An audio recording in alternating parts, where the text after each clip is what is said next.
reka twifurize ibihe byiza we ukomeze gutega amatwi Bizaza TV Rwanda, we uri mu karere k'ibiyaga bigari iburasirazuba.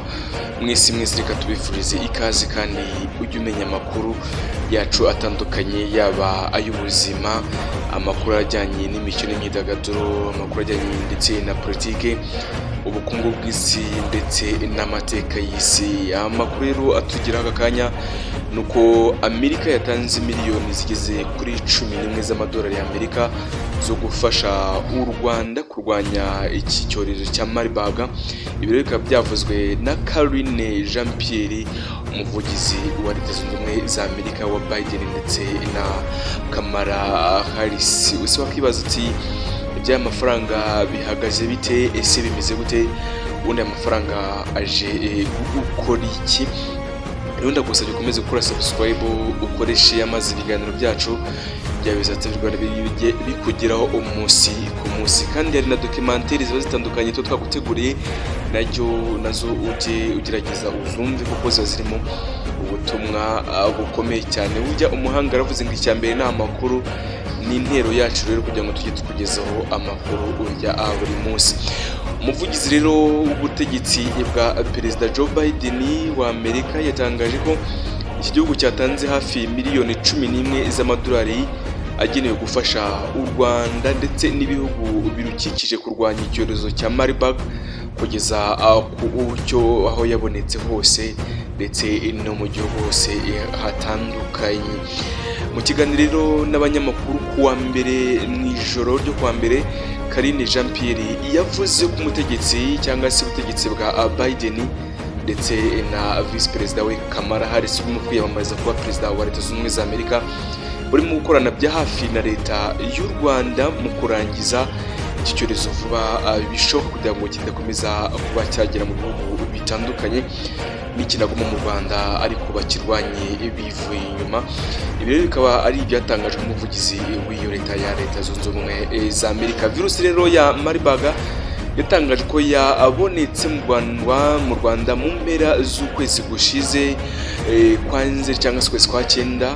Kugeza ubu rero Minisiteri y'Ubuzima ivuga ko abayanduye bagera kuri hafi 56, abo yishe kandi ni 12, kandi abayikize ari 8 bose, mu gihe hamaze gupimwa ibipimo cyangwa se hamaze gufatwa ibipimo birenga ibihumbi. Birumva ko u Rwanda ruri gukora ibishoboka byose kugira ngo rugere gupima cyangwa se rupime rubone byibura babashe guhura na bari abantu babanduye. Kukumva abantu 56 bari benshi cyane, niba umuntu umwe byibura ashobora kuba yahura n'abantu 10, urumva ko muri 56 ku by'10 ushobora gusanga ari abantu bageze kuri 560. Urumva ko abantu aba ari benshi. Ngaho ibaze rero muri abantu 8,000 baba bapimye bose basanze banduye, urumva ko igihugu cyose cyaba kiri mu muriro.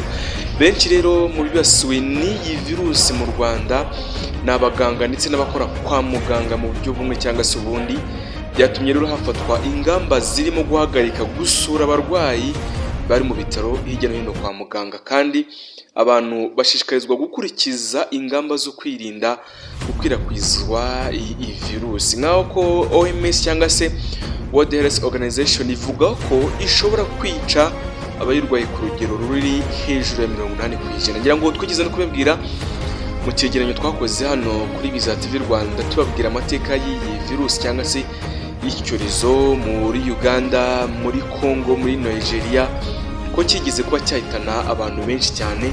Tubabwira ko byibura muri bari nk'abantu 175 bafashwe n'iki cyorezo, usanga 25 bo bashobora kuba bayirokoka. Urumva ko cyica ku rwego ruri hejuru cyane, bitandukanye na COVID kuko iki cyorezo iyo kije kigeze mu mubiri cyo gihera kuri ba basirikare b'umubiri bo baza barinda umubiri wacu kohereza nk'intwaro. Urumva ubundi dufite abasirikare bashinzwe gutanga amakuru mu mubiri, niba ari ikintu cyinjiye mu mubiri ayo makuru abasirikare bakatwara amakuru ku bandi basirikare, abo bandi basirikare bagahita bohereza amakuru ku bandi basirikare no bohereza intwaro. Iyi virusi rero igeze mu mubiri yo ntabwo ihera aho ngaho, iragenda hari handi babandi bohereza intwaro, niko nabyita, kugira ngo baze barwanye antibody cyangwa se antivirus yinjiye mu mubiri cyangwa se cya cyago kinjiye mu mubiri, aho kugira ngo rero bize kirwanya usanga babandi bohereza nk'intwara mu mubiri bo baba bamaze gufatwa. Urumva ko ariyo mpamvu itandukanye n'izindi virusi. Mu gihe covid yo uwabaga yanduye yagizaga ko ibanza kwataka kuri abasirikare bashinzwe kwakira amakuru ko hari ikibi kinjiye mu mubiri. Urumva rero babasirikare b'umubiri bashinzwe kwakira amakuru bo bahita batanga amakuru kuri abandi bashinzwe kurinda umubiri cyangwa se gutanga intwaro zo kurinda umubiri bo n'ama antibody. Then iyo bamenye ko ayo makuru rero batatswe bahita baza bakarwanya iyo virusi. Urumva rero ko bitandukanye n'ukuntu covid-19 ayo yafatwaga.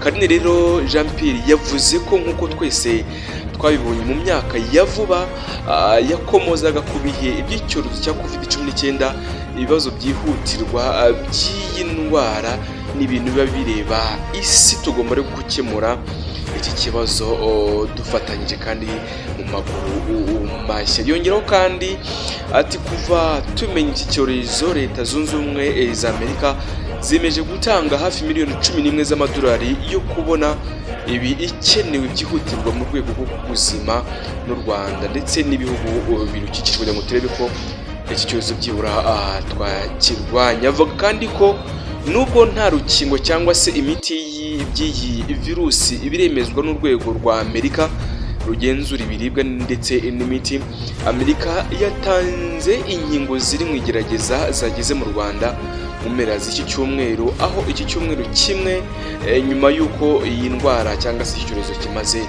kuboneka nibwo bahise bohereza izi nkingo. Amerika rero yahaye u Rwanda doze zigeze kuri 700 z'urukingo rwa Marburg rukiri kugeragezwa ku cyumweru rero rwahise rutangira guterwa abahereye ku baganga ndetse n'abakozi bo kwa muganga nk'uko Minisiteri y'Ubuzima RBC mu Rwanda yabitangaje. U Rwanda kandi ruvuga ko rurimo gukoresha imiti ya remdesivir cyangwa se na monoclonal antibodies mu gufasha abarwayi barwaye iyi virusi kuba byibura yagabanya ubukana mu mubiri wabo. Virusi rero ya Marburg iriho ubu ntabwo iravurwa hanze y'u Rwanda cyangwa se ngo igaragare hanze y'u Rwanda, kandi u Rwanda ruvuga ko rurimo gukora iperereza mu kumenya aho iki cyorezo cyangwa se iyi virusi yaba yaraturutse. Karine rero Jean Pierre avuga ko ikigo gishinzwe kurwanya indwara cy'Amerika kibona ko ibyago ko iyi virusi igera muri Amerika biri hasi, gusa ko Amerika yafashe ingamba zo kwirinda iki cyorezo cyaba cyava mu Rwanda. Muri izo ngamba rero yavuzemo kugenzura itsinda rito ritoranywa ry'abagenzi bagera muri Amerika bavuye mu Rwanda ndetse bagapimwa ibimenyetso bitandukanye cyane cyane bigaragazwa n'iki cyorezo. Leta rero ya Washington kandi kwa mbere yazamuye kuburira abaturage bayo kujya mu Rwanda ikugeza ku gipimo cya 3, ivuga ko abanyamerika bakwiye kwitondera kujya mu Rwanda kubera icyorezo cya virusi cya Marburg. Igipimo rero cya 4 nicyo cyo hejuru cyane, aho Leta ya Amerika ibuza rwose abaturage bayo kujya mu gihugu runaka. Ibyo byose rero kuba bigenda biba nuko iyi virusi ya Marburg akenshi ibimenyetso byayo bigaragara hari ukuruka, kugira umuriro mwinshi ukabije ku rwego rwo hejuru. Icyo gihe nubona ko ufite ibimenyetso uzagerageze wirinde. Ikindi ni ukubabara mu ngingo, ukumva uri gucibwamo ndetse n'ibindi. Uburyo wayirinda rero no kwirinda gukora ku matembabuzi y'umuntu ugaragayeho ikimenyetso cyangwa se iyi ndwara. Wamara kumwirinda bityo ugakoresha amazi meza n'isabune cyangwa se hand sanitizer, gukoresha za thermometer dupima ubushyuhe kugira ngo tumenye na temperature y'umuntu uko ihagaze. Rero mwebwe mukurikira ibiganiro byacu, reka tubashimire kandi mukomeze mugire ibihe byiza.